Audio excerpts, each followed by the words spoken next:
There's a couple of reasons where you might want a semi-floating base rather than a full shock mount base. The equipment is not as sensitive as what is required for a shock mount base. These particular crates are for digital manufacturing equipment. These two crates are an example of what's called a semi-floating base. It's very similar to a shock mount base, except that the shock mount base, the foam is under a platform inside of the crate, whereas with a semi-floating base, the foam is sandwiched into the runners here.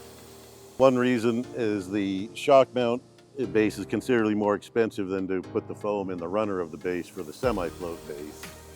And then the other reason is that this doesn't add any additional height like a shock mount base was. When you get to a crate of this size, sometimes you have trouble getting it in certain trucks for transport. So that reduces it by about 5 inches in height.